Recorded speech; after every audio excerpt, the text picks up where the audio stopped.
Look at those lush coniferous forests and tundra. What a wonderland. You may have mistakenly thought it's Canada, but it's not. It's Antarctica, about 34 million years ago. So what makes Antarctica this frigid today? It turns out a mix of dropping carbon dioxide levels and some tectonic shuffle played a huge role in transforming this ice-free paradise into the frozen continent we know now. About 50 million years ago, CO2 concentrations were sky high, strutting around at around 1,000 to 2,000 parts per million. But as those levels tumbled down, global temps started to drop, paving the way for the mighty ice sheets that later took over Antarctica. While the CO2 dive was happening, tectonic activity was also working its magic. The big split between South America and Antarctica opened up the Drake Passage, which created the Antarctic Circumpolar Current. This powerful current acted like a bouncer, keeping warm air and ocean currents from crashing the Antarctic party, and helping keep things rather frosty. If you mix up Australia and Antarctica, you're not that wrong. These two continents used to be one. If you mix up Austria and Australia, it's much worse. By the way, don't fall for the internet myths and memes. There's no help desk in Austria specifically for people who intended to fly to Australia. Now, look at this magnificent Australian pink beach. It's precious, and not in a figurative sense. Those mysterious pinkish sands are actually garnet, and it's widely used in jewelry. Geologists studied those sands and came to the conclusion that the garnet contained there is older than local mountains. That doesn't make sense, right? In fact, it does. You see, Australia didn't used to be this very detached continent as it is now. Many millions of years ago, Australia and Antarctica were part of the supercontinent Gondwana, and glacial erosion released the garnet, which eventually made its way to the beach. These sands formed when South Australia was flat and chill, long before the mountains appeared. Most garnet gets washed away, but this batch has a rich history, tracing back to glacial rocks in the Transantarctic Mountains. So this pink sand comes from an ancient mountain range hidden under Antarctic ice. Not only does Antarctica ice hide gems like garnet, if you look harder, you might find entire buildings. Sounds insane, but this is exactly what a British explorer did. His name is Chris Brown, and he uncovered an entire building beneath the ice. He was traveling to the pole of inaccessibility, and it all started with a bummer. Chris and his son had their plane broken. Suddenly, they spotted a lone bust peeking out of the snow. This place was an old meteorological station. Despite freezing conditions, Chris and his son Micah had a blast exploring. Chris is on a mission to conquer all 7 earthbound poles of inaccessibility and has tackled 5 so far. I guess you already know that Antarctica is the largest desert on Earth, much larger than the Sahara or the Gobi. Still, despite being the driest continent on Earth, it boasts a seriously weird waterfall.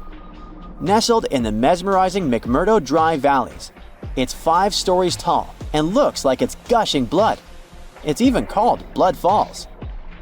It may look outlandish and even frightening, but its nature can be easily explained.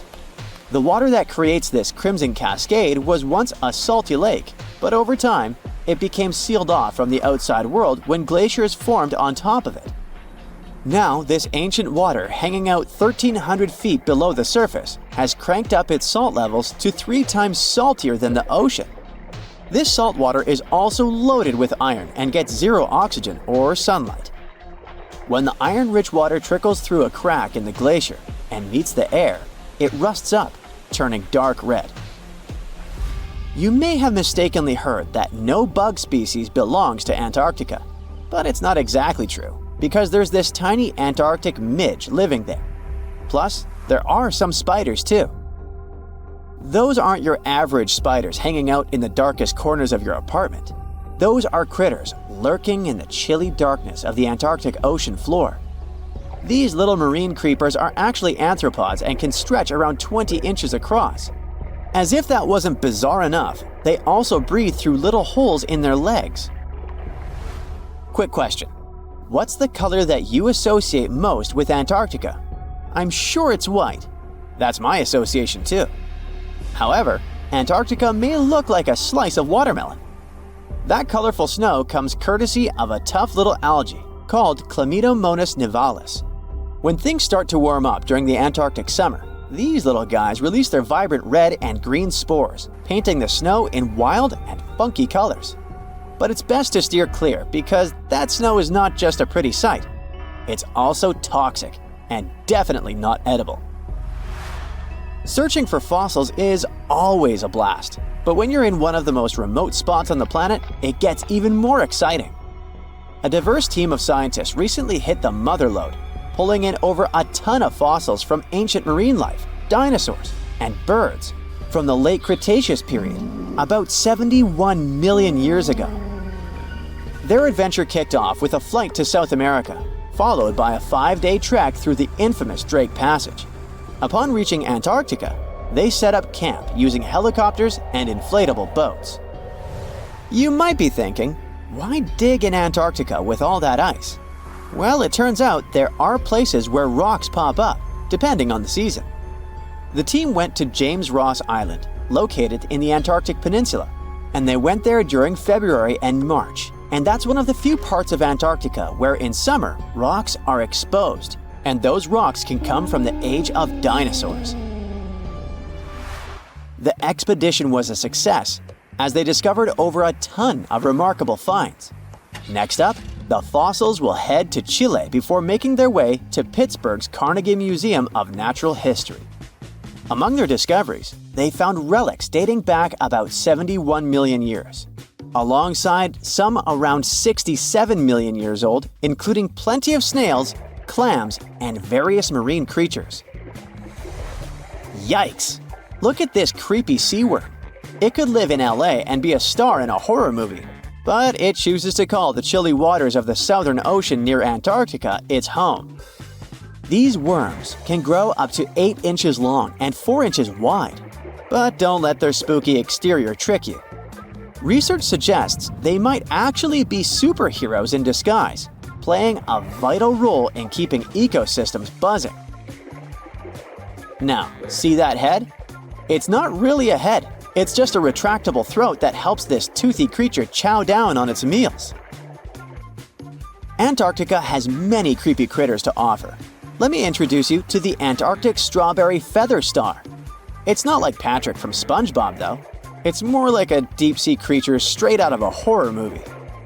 Picture this: 20 wiggly arms, some stretching up to 8 inches, all decked out with these bizarre little bumps.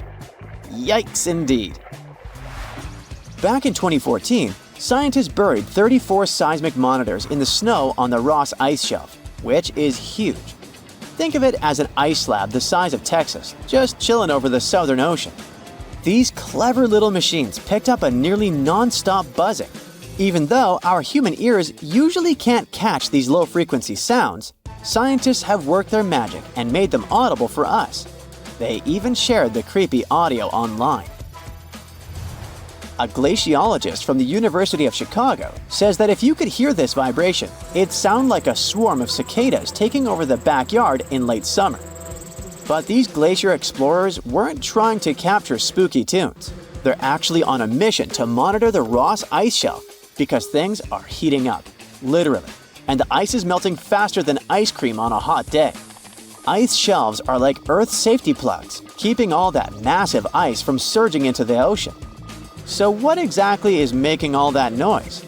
It's likely just strong winds whipping across ice dunes, creating a kind of natural vibration. Do you know that NASA explores not only stars, planets, galaxies, or black holes? Hard to believe, but yes. The agency also works on discoveries here on our home planet Earth. So what has NASA recently discovered? Is there life under the ice? While they were analyzing data recently, they discovered something unbelievable hiding under Antarctica's ice. And this discovery not only changes everything we know about the whole water system of the Earth, but it may also help with research about life in space.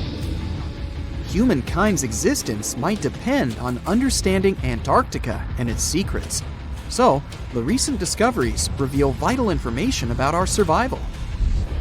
But before we continue, let's see how much you know about this place, where it's only ice as far as your eyes can see. Antarctica is one of the world's 7 continents in the southern hemisphere. It's the 5th largest continent in terms of total area, and that means it's almost twice the size of Australia. Want to see real meteorites? Go to Antarctica. Due to its dry climate, Antarctica is one of the best places to observe space. But what's even greater is that you can find meteorites on the white surface of the continent. Scientists have already plucked about 45,000 meteorites from the ice, and they think they can see another 300,000. Since there aren't many terrestrial rocks there, it's easy for them to spot them, thanks to their dark color. Antarctica's dry desert environment also helps preserve them, even the ones that fell to Earth more than 1 million years ago. And can you imagine any volcanic activity in Antarctica? It's hard. But this place is where fire meets the ice. West Antarctica is where most volcanic activity occurs. Scientists recently found that 138 volcanoes exist in West Antarctica alone. Wow! You would think that Antarctica is always cold, but no. Its coastal regions can get as warm as 50 degrees Fahrenheit. But have you ever wondered what Antarctica would look like if there were no ice? It may seem unimaginable now, but it was not always covered by ice. That was 34 million years ago, though, so nobody could tell how the continent's surface would be without the ice. But NASA changed that. They generated computer simulations and created the most accurate map of it as of today. What they saw was incredible. The continent was not flat at all like it seemed. It's pretty bumpy with valleys, rolling plains, and high mountains. But this was nothing next to what they had discovered under Antarctica's ice. So, what is it? Drum roll, please. NASA found 2 new subglacial lakes. And what's even cooler about it is that they spotted these lakes from space. How is that? If your answer is high-tech satellites, then you're right. In 2003, NASA launched a satellite called IceSat. It measured ice sheet mass balance and cloud and aerosol heights. The satellite also helped create the ice-free map of Antarctica. In 2010, the European Space Agency launched the second satellite, CryoSat-2. It was for tracking the changes in the thickness of the ice. Then, in 2018, NASA launched the third one, IceSat-2, a follow-on to the IceSat spacecraft. It measured ice sheet elevation and sea ice thickness. It was NASA's most advanced Earth-observing laser instrument. It delivered the highest precision data. And when that was combined with the data from the other satellites, it was possible to spot these 2 new lakes near a pair of larger ones. But how is it possible that these lakes exist in the first place? The average thickness of most Antarctica ice is approximately 1.2 miles. However, it can get over 1.8 miles thick in some places, especially during the winter. So, you might think that there's nothing under there, but science says otherwise. It's not quite possible to see it with your bare eyes, but the continent's ice is slowly but constantly flowing in different directions under the force of its weight. But scientists could not figure out how water moved for many years. That started to change in 2007, when data gathered from the IceSat provided insight into what hides beneath the surface. They first discovered an entire network of meltwater lakes connected under Antarctica's fast-flowing ice streams, and there were hundreds of them. Scripps Institution of Oceanography glaciologist Helen Amanda Fricker figured that the elevation changes measured by IceSat happened because of the dynamics of these lakes. They did not hold meltwater statically. Instead, they were filling and draining continuously over time through a system of waterways. And as they did that, the ice above rose and fell. But where do they drain? The ocean, of course, and it drains a lot. A recent study, co-authored by Fricker, found that the drainage of one lake flushed as much as 198 billion gallons into the ocean in only 3 days. Countless mysteries about how nature works are still waiting to be solved. But finding the 2 new lakes will give scientists a better picture of how fast the Antarctic ice sheet will change as the climate gets warmer, and how this will affect global ocean currents and sea level rise. The filling and draining cycle of the lakes also caused the ice sheet to suffer cracks and crevices. So, the information they find from these new lakes will also give them a better understanding of the damage on the surface of the ice. They will also be able to assess how this filling and draining system influences the speed at which ice slips into the oceans and seas. And that means they can evaluate how the added fresh water may alter marine ecosystems. This discovery may also suggest whether life is under the ice. Wow! Scientists drilled through about 3,504 feet of ice and found that water samples taken from one of the lakes contained approximately 10,000 bacterial cells per milliliter. Such a high number of bacterial life is a good sign, because that means the icy waters might also support higher life forms, such as microanimals, and one of these new lakes might even be their home. But the most exciting thing is that the new lakes might help them understand whether life on other planets is possible. Scientists believe any life below the frozen surface of the planet Mars might follow the patterns seen in Antarctica's lakes. So, there is a possibility that they might find critical new information on the type of life that may have existed on the red planet. You wouldn't want to be there during the winter, though. The lowest temperature on Earth you can experience is negative 128 degrees Fahrenheit. In 2010, there was an even lower temperature of negative 135 degrees Fahrenheit, and you may feel this cold much worse due to the strong and dry winds. Did you know that the size of the ice surface on Antarctica also changes throughout the year? It's about 1.2 million square miles during the summer, but when it's winter, it grows to 7.3 million square miles. Yet, despite the change, it remains the largest piece of ice on Earth. Sorry, Arctic, you lose. Do you know these cute little penguins? Consider these animals the locals, because there is no native population in Antarctica. It's a no man's land, because no single country owns it. But do you know who really owns it? 5 different species of penguins, seals, and killer whales. Ha ha. Despite the continent's harsh conditions, you can visit it as a tourist for fishing and research purposes. Around 5,000 people reside on the continent during summer at research stations. But when winter comes, the number naturally drops down to 1,000. Antarctica's ice blanket makes up 70% of the world's freshwater reserves. Imagine what would happen if it melted.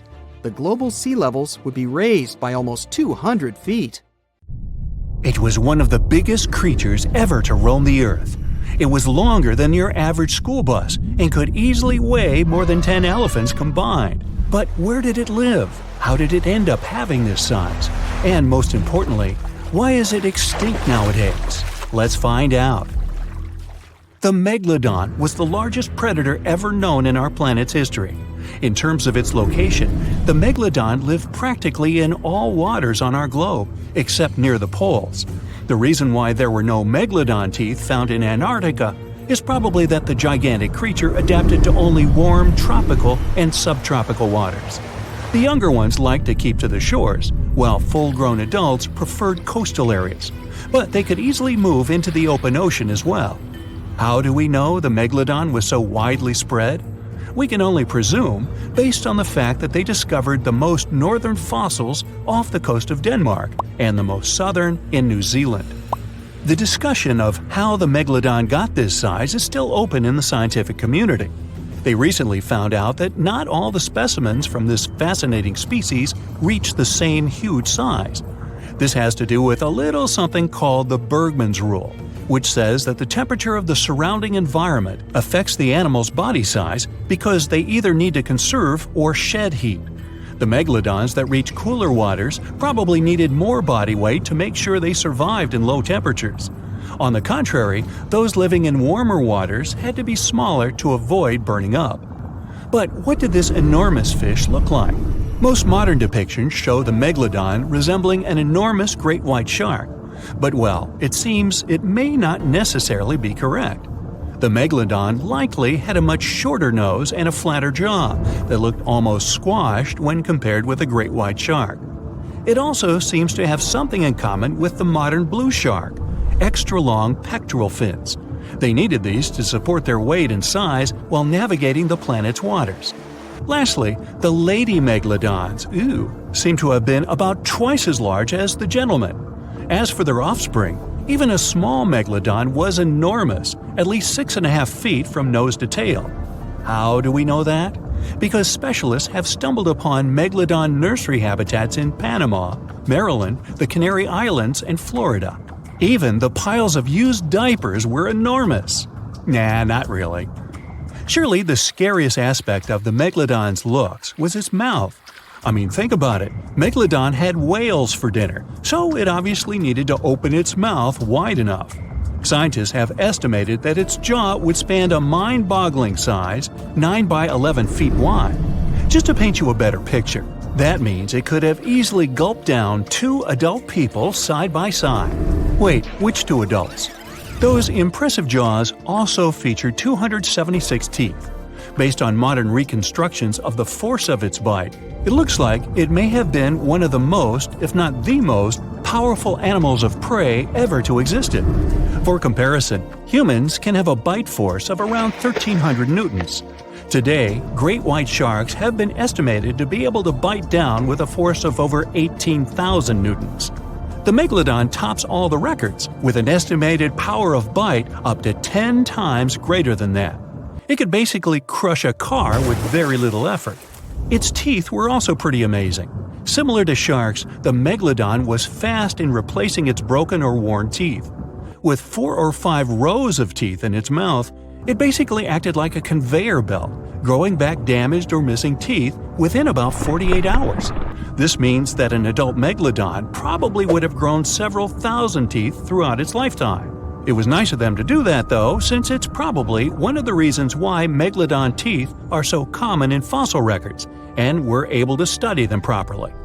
To maintain its impressive physique, the Megalodon had to eat somewhere around 2,500 pounds of food per day. Can't wrap your head around that? Well, it was the equivalent of 1.25 cows per day to survive. It's like if you had to eat 3,300 cans of tuna every day. I've used the word Megalodon a lot, but have I mentioned where it comes from? When translated from Greek, it means giant tooth. Ah, those clever Greeks.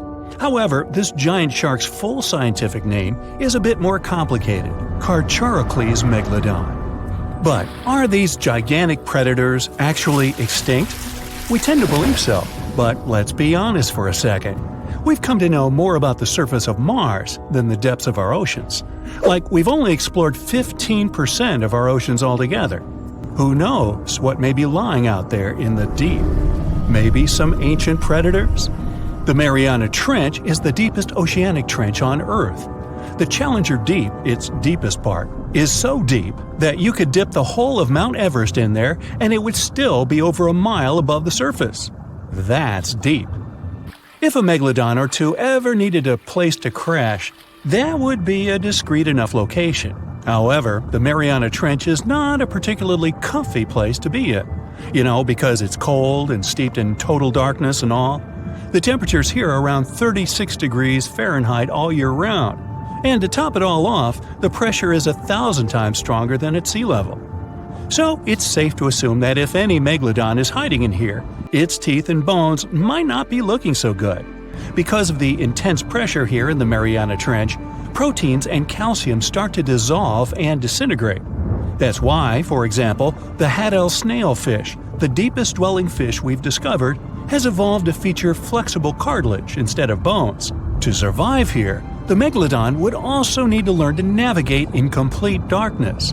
That means it would have to either become luminescent or evolve to grow massive eyes like the giant squid. While it may sound like an intriguing and good idea for a movie script, most scientists don't think it's possible. Why? Well, most of them say it's because of the megalodon's size. Most foods that megalodons like to eat live in shallow ocean areas and not in the deep, deep sea. Specialists believe that if these animals were actually still roaming our waters, there's no way we wouldn't know about it. They would need to come up for dinner every now and then, right? Their food is also the most likely cause of why the megalodon is not alive anymore. While some specialists believe the megalodon became extinct because of a drop in the ocean water temperature, most scientists suggested that the shifting food chain dynamics may have been more to blame. Why? Because at some point, there was less and less of its primary food source, baleen whales, and at the same time, the numbers of its natural competitors, like smaller predatory sharks like the great white shark and whales, increased. The megalodon did live on this planet a lot more than we did, and way back when we didn't even exist yet. They were here for nearly 70 times longer than we, modern humans, have, inhabiting the oceans for around 20 million years. Homo sapiens appeared around 300,000 years ago. The megalodon managed to survive for so long mostly because of its unbeatable size. I mean, they can make a meal out of almost everything in the sea at the time. We may think about both of them as prehistoric creatures, but the megalodons and the dinosaurs never coexisted on Earth. The dinosaurs probably died out about 66 million years ago. Megalodons seem to have appeared a bit later. That's because the oldest megalodon fossils we have yet discovered are from the Miocene epoch, which began 23 million years ago. So long, Meg! It was just a couple of hours before midnight. Some of the 2,200 passengers of a large, luxurious ocean liner were still partying in the beautiful first-class lounges. The rest were asleep in their beds, some of them in spacious cabins filled with paintings and decorated with ornate carvings, others in tiny rooms below sea level. All of these people had only one thing in common. On that chilly April night, all of them were heading from Southampton in England to New York City. The ship was called the Titanic, and at that time, it was considered unsinkable. At the very beginning of the journey, the liner nearly collided with the steamship New York. Luckily, the Titanic managed to pass by the other vessel with several feet to spare. A common sigh of relief escaped the passengers crowding the liner's decks. Little did they know what was awaiting them in the near future. Several days later, when the ship was already in the North Atlantic Ocean, 370 miles away from Newfoundland, the unthinkable happened. At about 11:40 p.m. on April 14th, those who were still awake were knocked over by some mysterious and powerful force. Passengers who were already in their beds got catapulted to the floor. Screams and total confusion.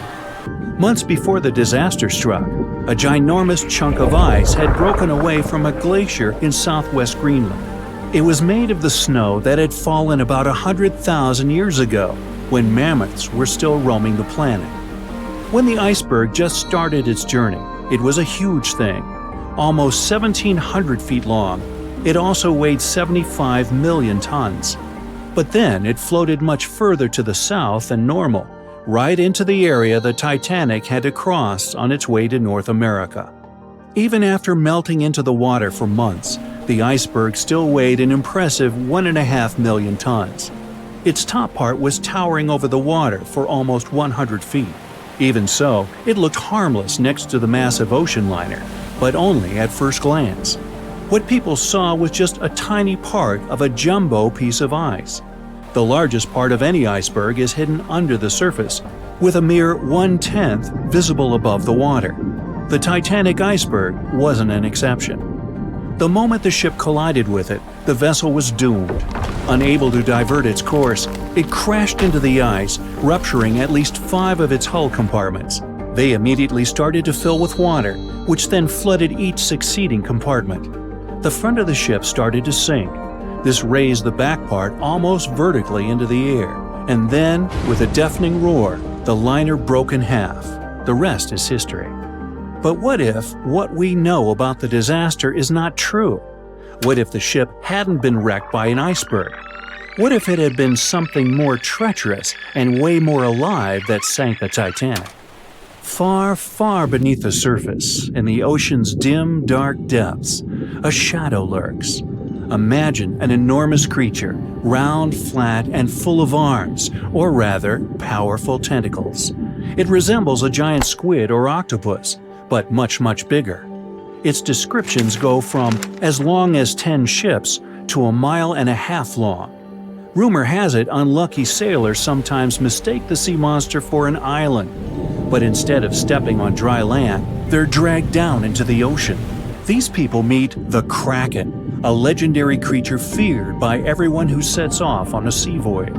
Usually, the Kraken haunts the seas off the coast of Norway through Iceland and all the way to Greenland.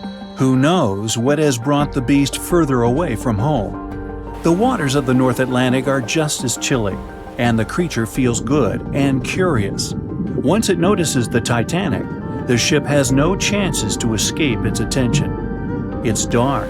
That's why those on the ocean liner don't notice the first alarm bells. The water around the ship starts to bubble. If you strain your ears, you can hear bizarre gurgling sounds. If you strain your eyes, you can see thousands of fish and jellyfish rising to the surface. They feel something's up down below. But even if someone on the Titanic noticed this hectic activity, they wouldn't have time to get out of the way of the horrifying beast. Its enormous size and super long and strong tentacles turn it into a predator you can't escape. A 9-year-old boy standing on the deck knows nothing about the sea monster. He's just watching countless small islands rising out of the sea, very, very slowly. The kid doesn't understand why, but all the blood in his body suddenly runs cold. Hundreds of tiny fish are leaping about in the pools between these sandbanks, but soon they roll off into the water over the sides of the ginormous something. Several sharp points appear above the surface. The intrigued boy thinks they look like horns. They keep growing, thicker and thicker, the higher they rise. Soon they're towering over the massive Titanic, dwarfing the ship. These horns are the Kraken's dreaded arms. The boy is paralyzed by fear, but then he spots the monster's eye. It's as big as an elephant. It makes the kid come to his senses and dash away, screaming like there's no tomorrow. The boy's shouting attracts people. They gather along the ship's side, trying to spot what scared the child so much. And then they see. First one, then more and more passengers and crew members lean over the railing to get a better look. They aren't being careless, they're just in shock. Indeed, it's hard to believe your eyes when they tell you a dreaded beast is about to attack the ship you're on. Plus, it's dark, and no one can see clearly what that huge shadow is. But the next several minutes prove it's not a mirage. All of a sudden, the creature rises one of its monstrous arms and stretches it toward the vessel. It might very well be longer than the liner's entire hull. Women start screaming and fainting. Men seem to be just as terrified. Those who have managed to keep their heads clear sweep up kids and run for shelter. That's when the first powerful hit shakes the vessel. The Kraken's had enough waiting. It's ready for action. Panic engulfs people on board the Titanic. Running around aimlessly and screaming, they create chaos that makes the beast even more interested.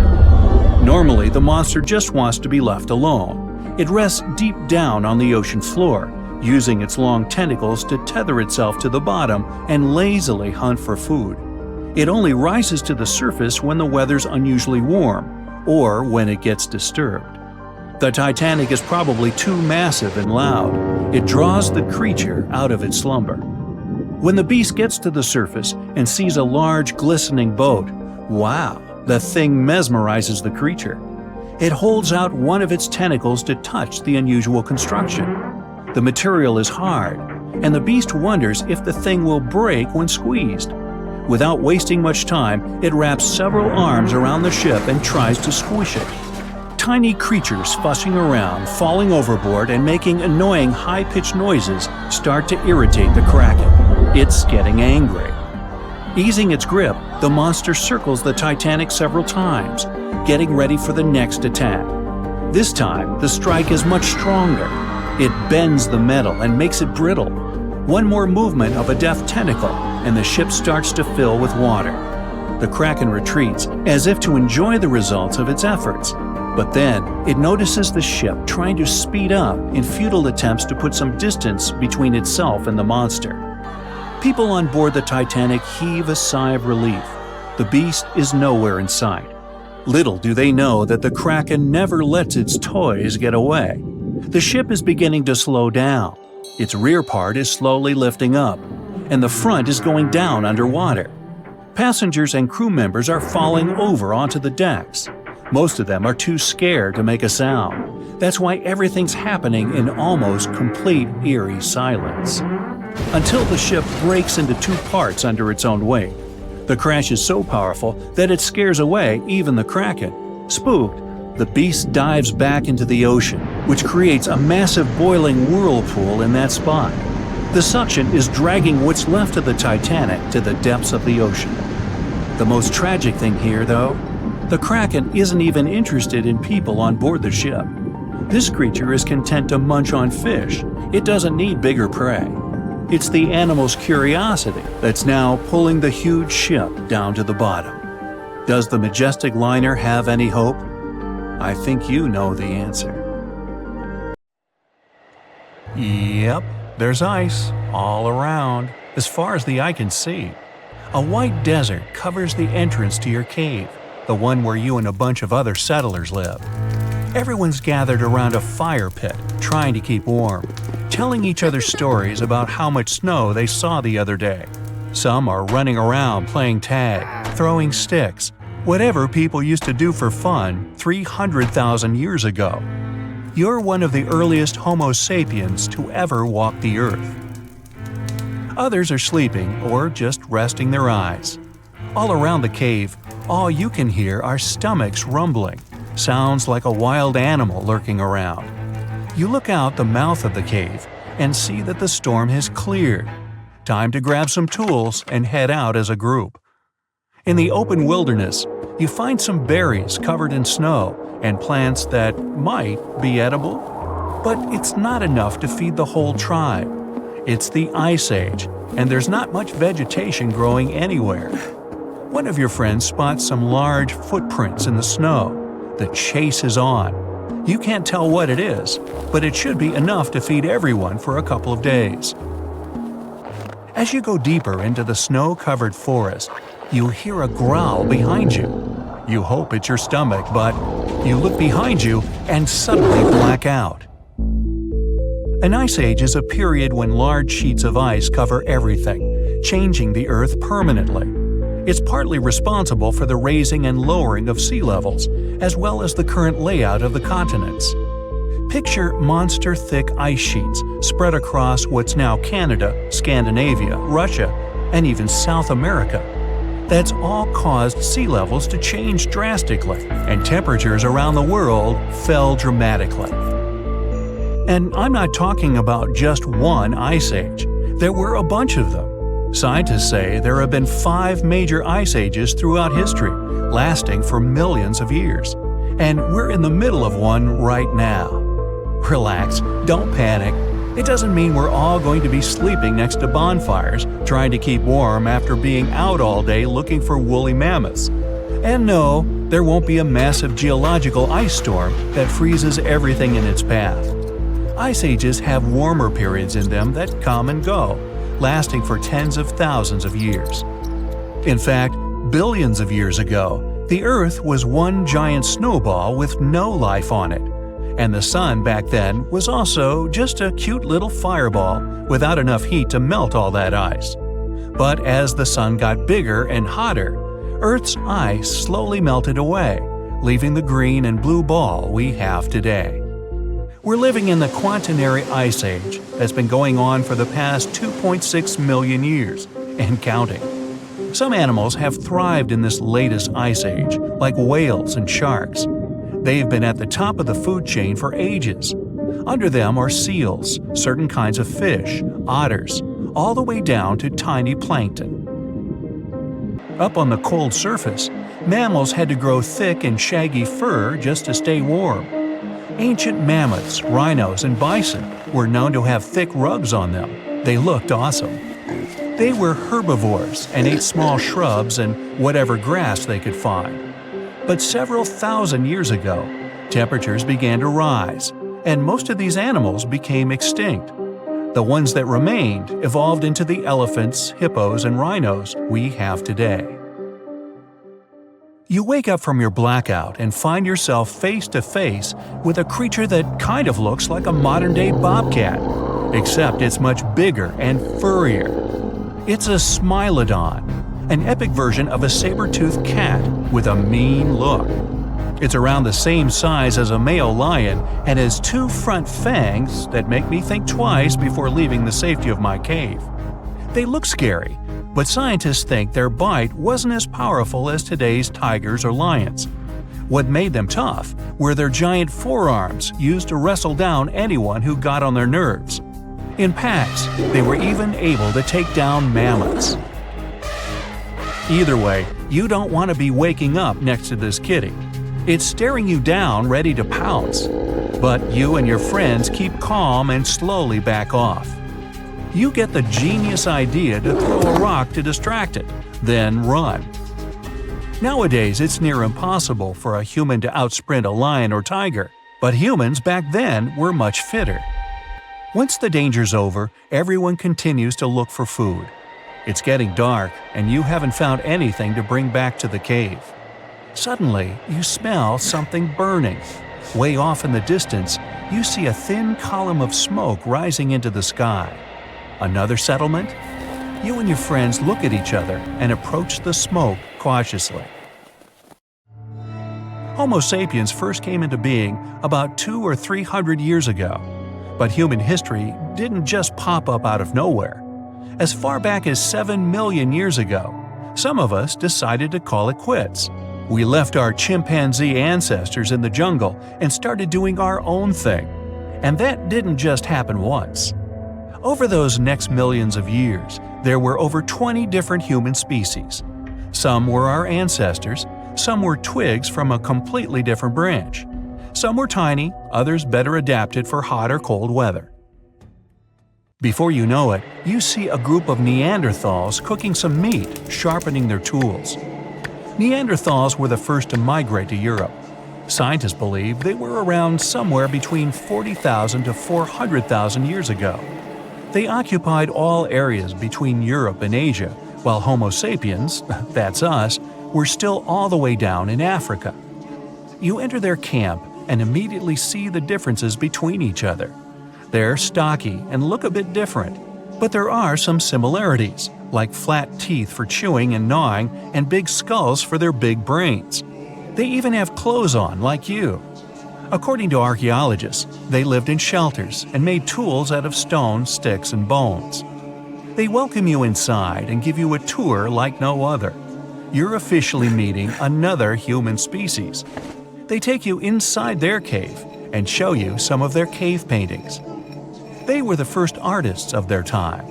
Many of their galleries are still around today, like the ones in caves in Spain. You know their style: minimalist paintings of deer, a large handprint. They also dabbled a bit in jewelry making. They made necklaces out of eagle talons and animal fangs. They were also probably the first ones to harness the power of fire. Did they discover it when a bolt of lightning hit a tree? Or when one of them dropped a rock on another rock, creating a spark? No one really knows. But they were able to recreate it and use it to keep warm, to cook food, to see in the darkness, and to protect themselves. After the nice tour, you hang around the campfire to keep warm. They even offer you some extra clothes for the journey home, mostly thick, shaggy mammoth coats. If only you could talk to each other, that would be awesome. But it's getting dark, and you need to head back to the tribe.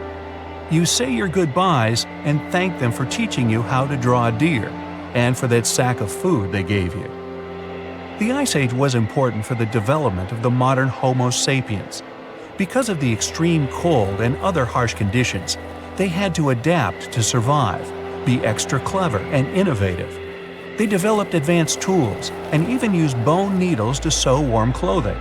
They may have hosted the first ever runway show. When the climate started to get warmer, they developed farming techniques to sustain themselves and mainly settled near large bodies of water like rivers or lakes. while others opted to be near seas and oceans. They, we, were even the first to domesticate animals. Fast forward a few 100,000 years and here we are. The Loch Ness Monster is actually not from Scotland.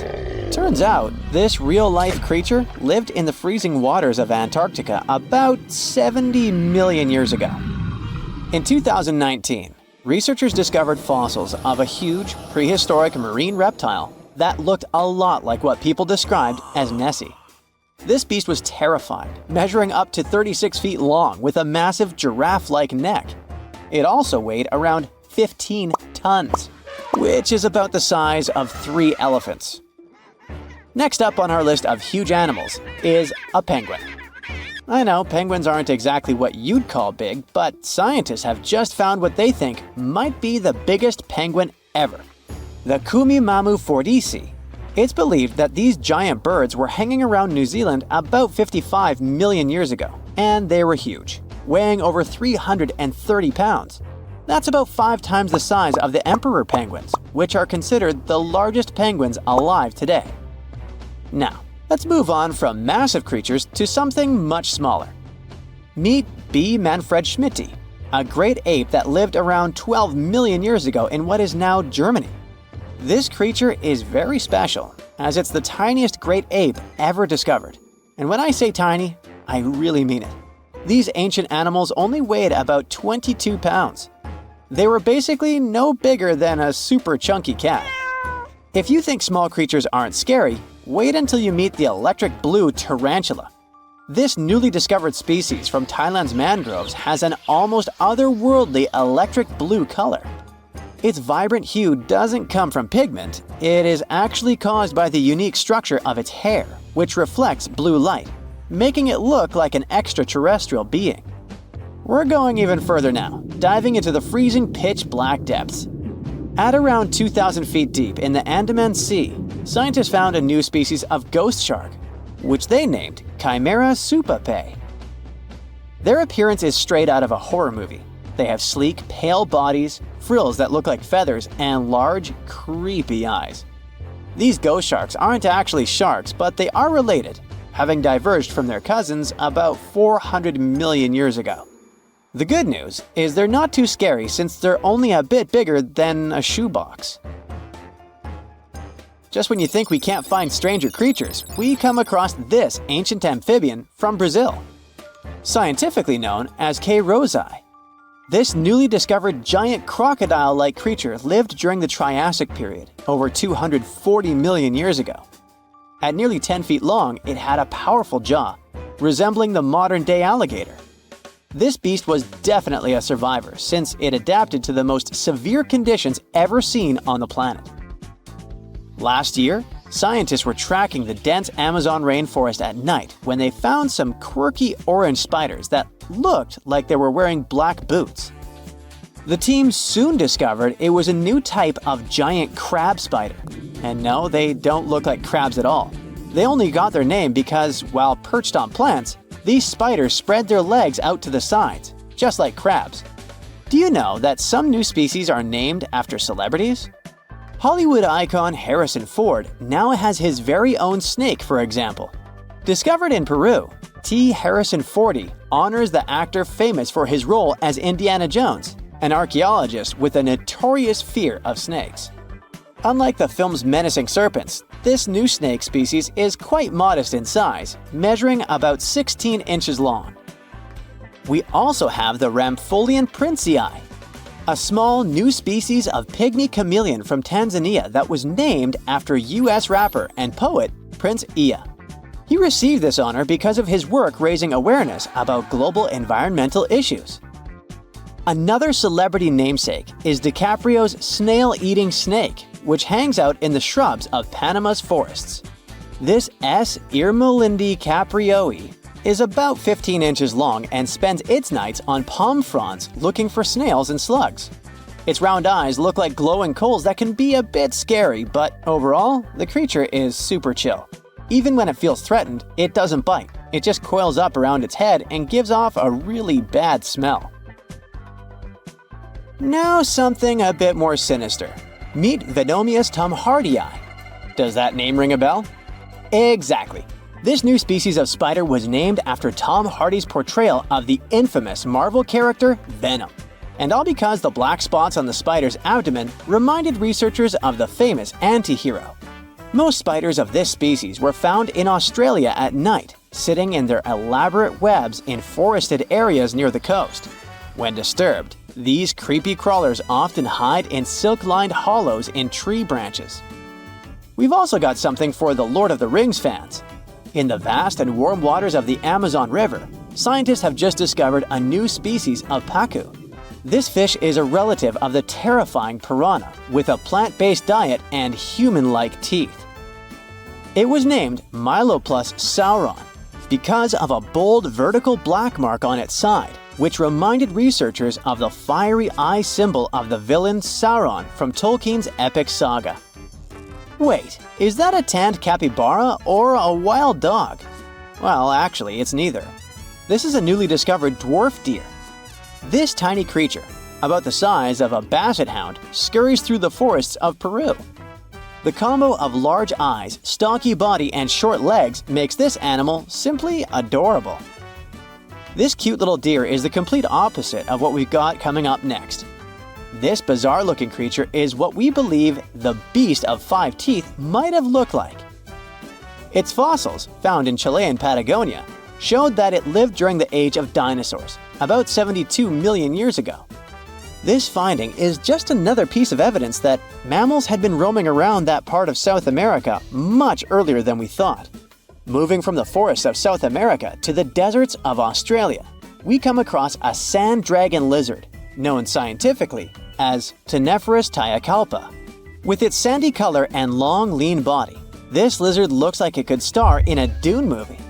Discovered last year, this sand dragon lizard blends in perfectly with the hot sands of the Great Victoria Desert in southern Australia.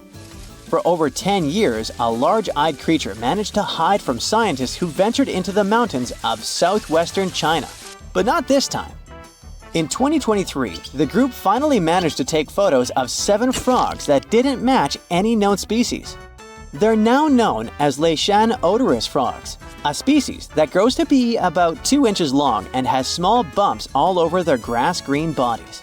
Off the coast of Chile, we have recently found a seamount nearly 4 times as high as the Burj Khalifa. Underwater mountains are usually home to beautiful life forms, like sponge gardens and ancient corals. But this Chilean seamount also hid a creature known as the flying spaghetti monster. It's a rare type of squid with long noodle-like tentacles that make it look like an underwater pasta dish. Including its tentacles, this strange creature can be over 130 feet long. Recently, scientists were diving into the cold waters of the Antarctic Peninsula when they thought they had found an ordinary dragonfish swimming by. But there was something unusual about this one. It turned out that this fish had 2 darker vertical stripes along its slender body.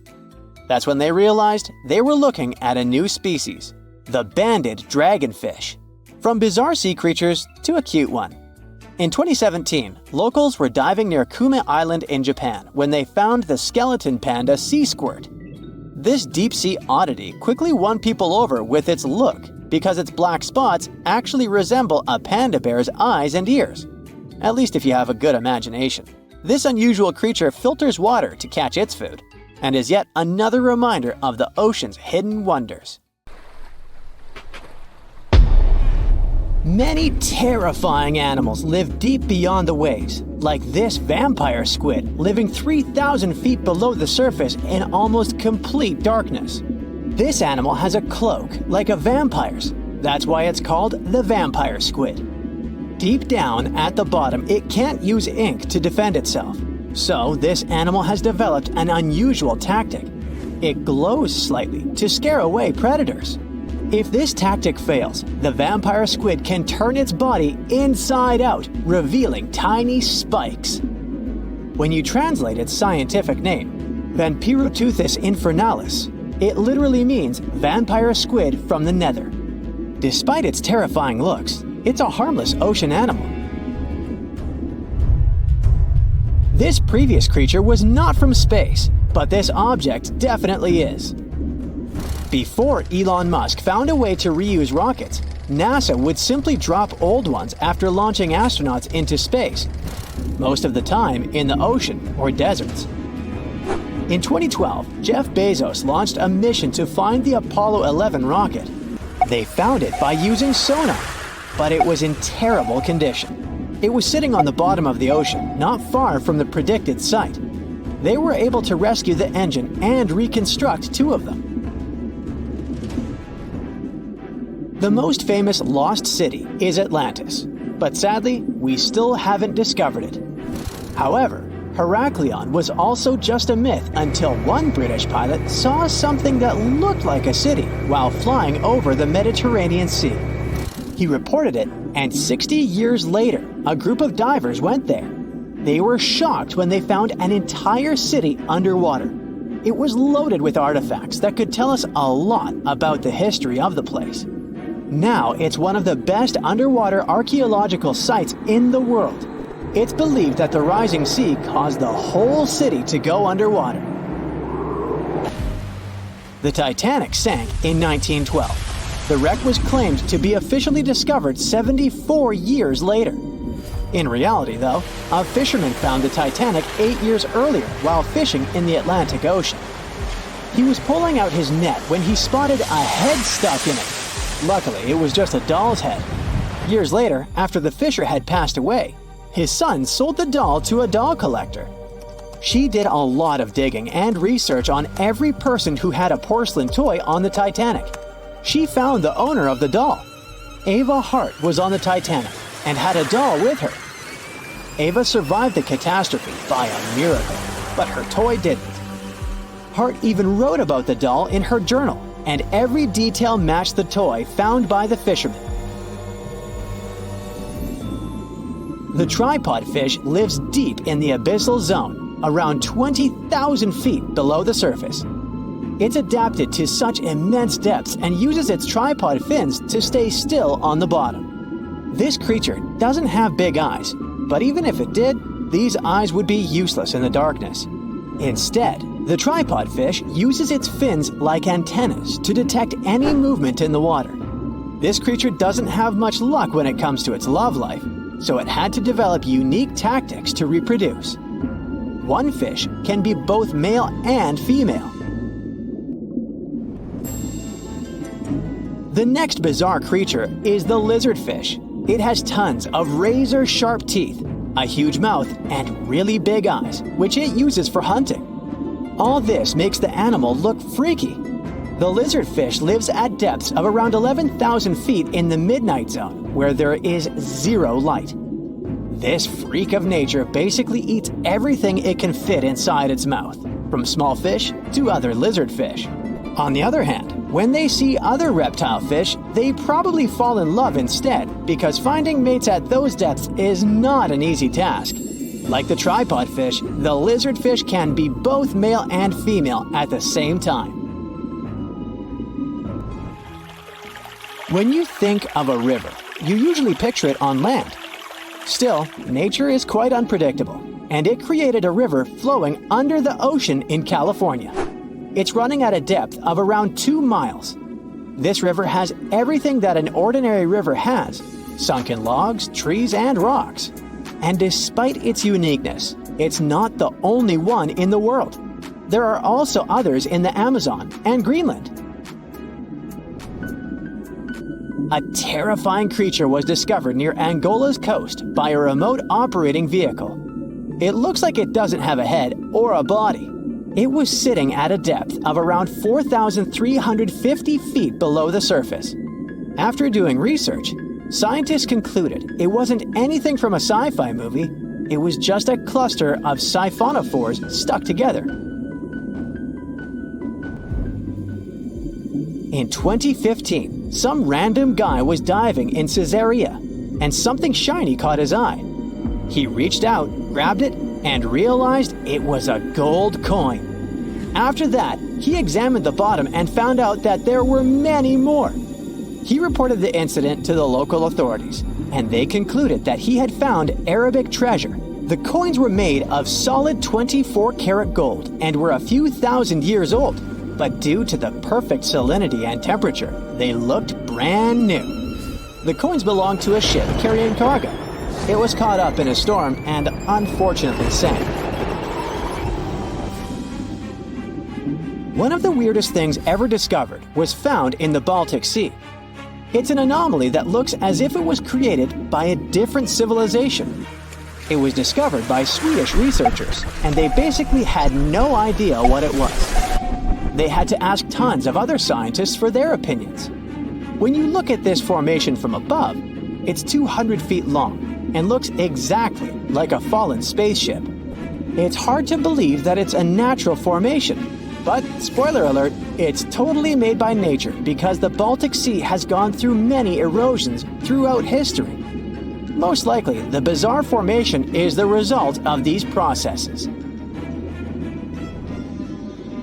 A group of divers in Madagascar were shocked when they found this 7-foot monstrosity of a knife on the seafloor. The speculation started immediately, and many said that the knife was from some giants that had fought Megalodons and lived on Earth thousands and thousands of years ago. That could make a nice story, but the knife is most likely a movie prop that was lost at sea. One of the ocean's most bizarre animals is the frilled shark. It's believed that this fish is the reason for all those sea serpent stories that sea explorers of the past wrote about. These animals live pretty deep in the ocean, but sometimes they can be seen in shallow waters. It's super rare, but possible.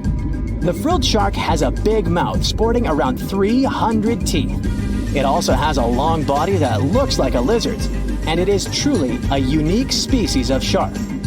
Its prey can be half of its size because this shark's stomach is like that of a snake, and it can swallow huge fish or crustaceans.